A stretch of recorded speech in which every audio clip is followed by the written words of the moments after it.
మేడ్చల్ మల్కాజిగిరి జిల్లా మల్లాపూర్లో హైడ్రా కూల్చివేతలు చేపట్టింది. ఎలాంటి ముందస్తు నోటీసులు ఇవ్వకుండా ఊరికి వెళ్లి వచ్చేలోపే ఇల్లు కూల్చివేశారని బాధితులు ప్రభుత్వంపై మండిపడ్డారు. ఈ కాంగ్రెస్ ప్రభుత్వానికి ఓట్లేసి గెలిపించి తెచ్చుకున్నందుకు మాకు తగిన శాస్తి జరిగిందని వారు ఆగ్రహం వ్యక్తం చేశారు. కట్టుబట్టలు లేకుండా నడి రోడ్డు మీద మమ్మల్ని పడేశారని బాధితులు ఆందోళన వ్యక్తం చేశారు.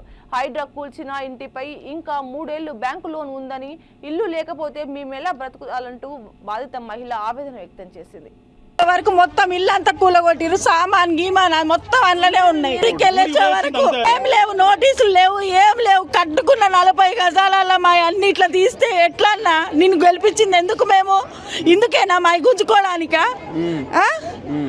రిజిస్ట్రేషన్ ఉంది, నేను ఈ డాక్యుమెంట్స్ తోటి బ్యాంకులో లోన్ కూడా తీసిన. నేను ఇప్పుడు లోన్ కట్టాలి, నేను ఎట్లా కట్టుకోవాలి? ఎక్కడ ఉండాలి? నా సామాన్ అందులోనే పోయినాయి, అన్ని అందులోనే పోయినాయి. ఊరికి పోయి నేను కాలు ఇంటిమేషన్ ఇచ్చి వచ్చే వరకు ఇల్లంతా కూలగొట్టి నేలమట్టం చేసి పెట్టినారు. వస్తువులు కూడా అందులోనే ఉన్నాయి. తీయనియలేదంట, పక్కింటోళ్ళని ఇట్లా ఎదురింటోళ్ళని ముట్టనియలేదు. రాళ్లతో కొడుతున్నారు, వాళ్ళు లాఠీలతో కొడుతున్నారు. ఏందన్నా ఇది? ఏం ప్రభుత్వం అన్నా? మాకు వచ్చి ఏం లాభం అన్నా నువ్వు? అప్పుడు మా పరిస్థితి ఏంటిది? మా పరిస్థితి ఏంటిది? మేము ఎవరిని అడగాలి న్యాయం కోసం? ఎక్కడికి వెళ్ళాలి? న్యాయం చేస్తా అని గెలిపించుకున్నావు, ఓటేపించుకున్నావు, అన్ని చేసినావు. మా పేదల కడుపు మీద కొడితే మీకేమొస్తుంది అన్న? ఇప్పుడు నేను ఇంకా 3 ఏళ్ళు లోన్ కట్టాలి. ఆ ఇంటిది ఎట్లా కట్టాలి? నేను లోను ఇల్లు పోయింది, లోన్ కట్టాలి. నేను రోడ్డు మీద ఉన్న, రాత్రి వచ్చి ఊరు నుంచి వచ్చి పక్కింట్లో వండుకున్నా. పక్కింట్లో వండుకున్నా. నేను ఊరు నుంచి వచ్చే వరకే నా ఇల్లు కూలగొట్టి పెట్టినారు. సామాన్లు కూడా అందులోనే ఉన్నాయి నాయి.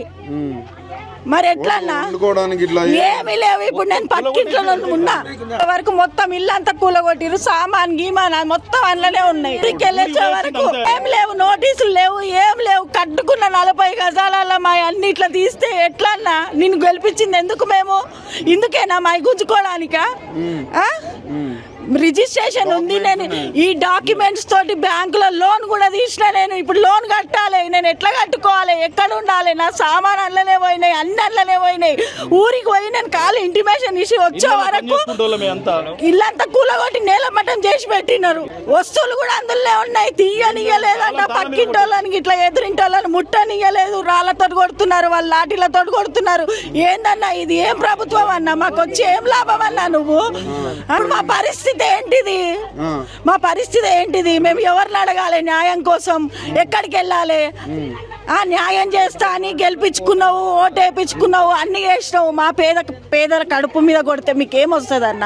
ఇప్పుడు నేను ఇంకా 3 ఏళ్ళు లోన్ కట్టాలి. ఆ ఇంటిది ఎట్లా కట్టాలి? నేను లోను ఇల్లు పోయింది, లోన్ కట్టాలి. నేను రోడ్డు మీద ఉన్న, రాత్రి వచ్చి ఊరు నుంచి వచ్చి పక్కింట్లో వండుకున్నా. పక్కింట్లో వండుకున్నా. నేను ఊరు నుంచి వచ్చే వరకే నా ఇల్లు కూలగొట్టి పెట్టినారు. సామాన్లు కూడా అందులోనే ఉన్నాయి నాయి.